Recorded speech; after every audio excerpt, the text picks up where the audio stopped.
तो एक बार गोसाई श्री विठलनाथ जी ने एक चूड़ी पहनावे वाली से कही, हमारे घर चली जाओ, 7 बहू हैं, उनको चूड़ी पहनाया।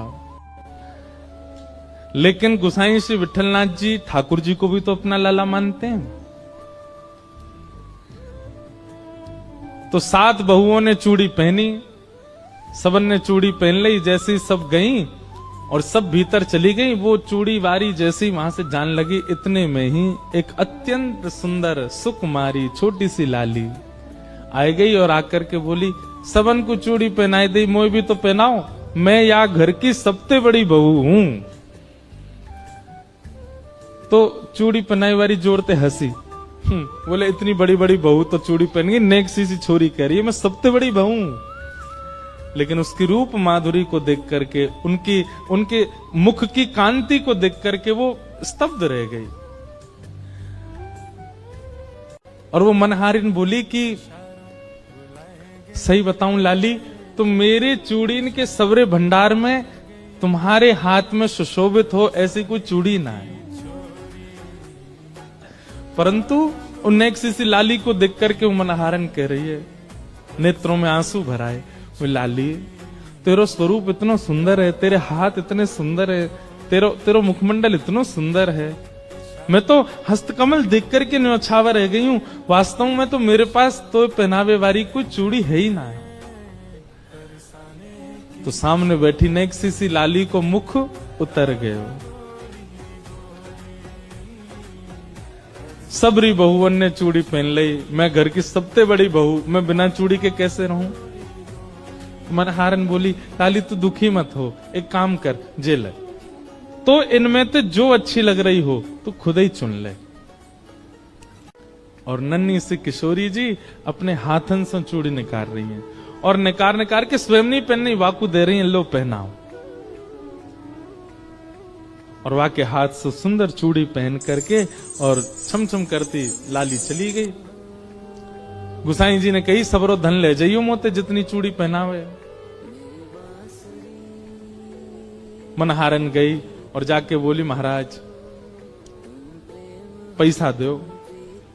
बोले 7 बहुवन के 2-2 हाथ, 14 हाथन में चूड़ी पहनाई, वाके हिसाब से बता दो। बोले 14 नहीं 16। बोले 16 कैसे? बोले 8 बहुवन को चूड़ी पहनाई, 7 तो बड़ी वरिष्ठ सी हट्टी तगड़ी, एक नेक सी और ही छोटी सी, वाकू भी चूड़ी पहनाई। गोसाई श्री विठलनाथ जी बोले, झूठ बोल रही है, अरे तो पैसा चाहिए मुझे ज्यादा ले ले, तो मेरे घर में तो 7 ही बहू हैं, 8वीं बहू कौन सी आ गई? अरे ना है, ऐसी छोटी सी, और पता कहा कह रही मैं घर की सबसे बड़ी बहू हूं। वहां को तो मुख देख करके, और उनको तो मैंने चुन के पहनाई, पर वो तो खुद ही चुन के पहन के गई है, और वहां को तो मैं दोनों पैसा लूंगी आपसे। गुसाई जी बोले, तू झूठ बोल रही है, ऐसा है ही ना है। गुसाई जी बोले, रुक जा, मैं घर जाऊंगा, पहले सबरी बहुवन से बात करूंगा, फिर दूंगा तो पैसा। और गुसाई जी ने घर जाके, अरे कौन कौन सी ने चूड़ी पहनी? सबरी बहू आ गई, हमने पहनी। बोले वो मनहारन कह रही 8वीं पहन के गई है। 8वीं कौन है, हम 7 ही हैं घर में। गुसाई जी बोले, वही तो मैं कह रहा हूं, आप ठाकुर जी का जैसे शयन कराने के लिए गए और ठाकुर जी को शयन करा करके जैसे स्वयं शयन में गए, किशोरी जी रोती रोती आ गए। बोले, गुसाई जी आप 7 पुत्रन को अपनो मानो, 7 बहुवन को अपनो मानो, और तो और आप लाल जी को अपनो भी पुत्र मानो, पर मुंह को अपनो बहू ना मानो।